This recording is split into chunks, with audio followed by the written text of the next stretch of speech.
Greetings, listeners. This is Lean Down South, and I'm your host, Garrett Bogby Ferguson. I'm welcoming you all to a more complex matter today than the cryptids that we're all accustomed to here on the show. Today, I'll be discussing something scarier than the Wichita Razorback of Goose Mountain. No, today we'll be discussing racism in America. But not just any racism. We're going to be focusing on racism towards immigrants from the South and how racialization has disproportionately affected them. To be more precise, we'll be analyzing and breaking down an article by Andrea Gomez Cervantes titled Looking Mexican. So, let's get started. Cervantes, the researcher behind this article we're discussing, was interested in learning about how indigenous and non-indigenous people navigate the racialization of illegality. To conduct this research, Gomez interviewed 61 indigenous and non-indigenous participants in Kansas State who expressed various physical characteristics. Now, already, that's a lot to take in, so allow me to try and break down some things for y'all. What is the difference between indigenous and non-indigenous? Essentially, indigenous refers to the people who have come from the part of the world where they are currently residing, whereas non-indigenous peoples are not from that part of the world.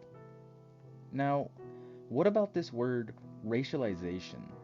Well, according to Cervantes, racialization is essentially the process of grouping common physical characteristics under one label and then creating social classes based solely on those observable features. So, if I look at my friend Nick and tell myself he should go into the white people box due to his white skin, then I've just racialized him. Where I put this white people box in terms of social class, then, is dependent on many factors. But what do I mean when I say social classes? Well, this essentially refers to a type of hierarchy where, in America, white people usually have the most power, or rather freedom, from scrutiny. That is to say, in simple terms, white people are seen as good, mainly due to the color of their skin. This assignment of power to someone's identity stems from how that person's racial label is related to social structures, like their place in the economy or level of education, and institutional systems such as policing and housing. So now that we have a firm grasp on racialization as a process, what then is the racialization of illegality? This term essentially describes the linking of physical characteristics often stereotyped as Hispanic, Mexican, or Latin to one widespread cultural depiction of the illegal immigrant. The idea is that racialization of illegal immigrants has led most Americans to adopt the distinction of illegal immigrants by physical appearance, in which they are usually viewed as Hispanic, Mexican, or Latin in origin, which creates this stereotypical image of Mexican origin, as Cervantes puts it, completely removing all differences between Latin individuals, and creates a sort of opposite or foreign image to the depiction of the average American or citizen identities. This can be highlighted through some of the actions Cervantes details by immigration officers, who often use racial profiling as a strategy for determining illegal immigrants. In one example, Vicente, an immigrant from Mexico who came to America undocumented, uses his physical features to pass as an American citizen. When Vicente was initially crossing the border into America, an ICE expedition was approaching. The following is a quote from the article. "They stopped the traffic, and I was walking like this." Vicente stands up and walks across the room with a tall posture. "They saw me, and they just said, 'Goodbye,' waving goodbye with one hand. There was a trailer on the other side, behind where he was standing, and they, the ICE officers, thought that I was the driver of that trailer." So what Cervantes is looking at here is how Latin peoples of different ethnic origins are navigating this racialization of illegal immigrants. How are their physical features influencing the actions they have to take in society? Because Vincente was a tall, light-skinned individual with blonde hair and bluish-green eyes who appeared to have a job. The ICE officers assumed Vincente was white and went along with their business. Now, stopping here for a minute. According to Cervantes' retelling of Vincent's story, it appears as though because Vincente's physical features matched that of a white person, the ICE officers assumed he was an American citizen. Let's ask ourselves this. What would have probably happened if Vincente was a short, dark-skinned man with dark hair and eyes? Well, knowing ICE's reputation, he probably would have been stopped. Or rather, it is to say, his presence there would have been valued as worth scrutinizing further than just one glance. This is an important observation as it ties to another key idea in Cervantes' article, the idea of whiteness being tied to citizenship in America. For Vincente, looking white was an invaluable resource. It allowed him to blend in and avoid the label of illegality as well as the risks of deportation that come with it.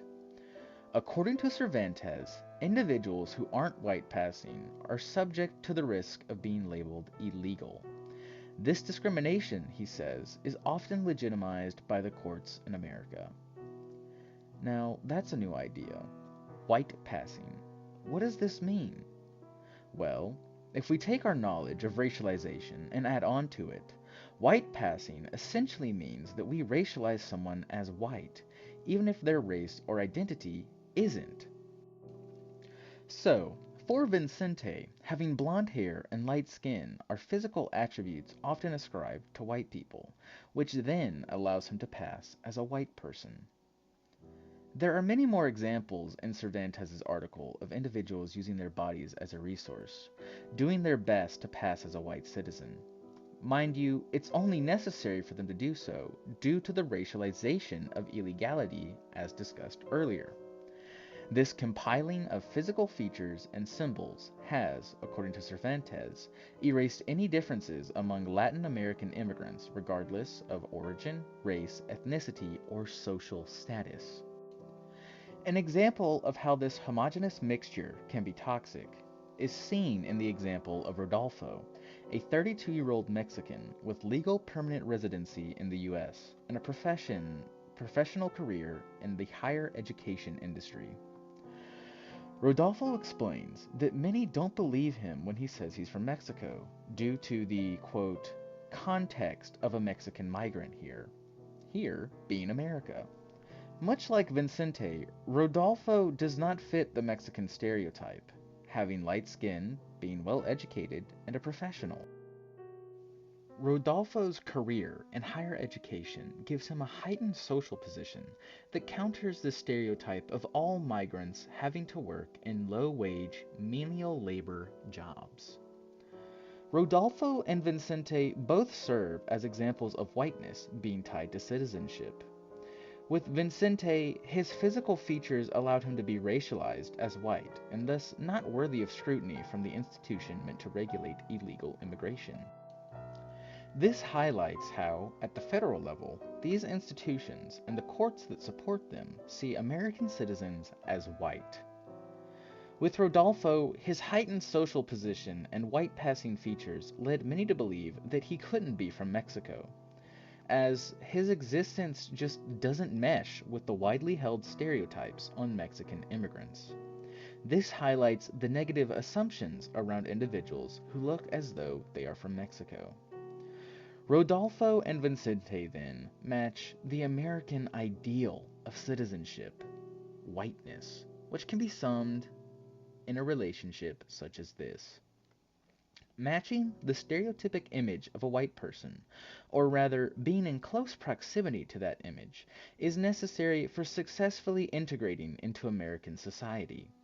Those who don't match this ideal will continue to struggle with integration into the society due to the systematic racism which acts as a barrier to citizenship. Overall, what Cervantes has highlighted in his article is the horrid discrimination against non-white passing immigrants. It is unfortunate to be a part of a country that uses whiteness itself as a ticket into society. The situation isn't made any better when Cervantes informs us that the government programs previously deemed as systematically racist are being reinstituted and expanded upon.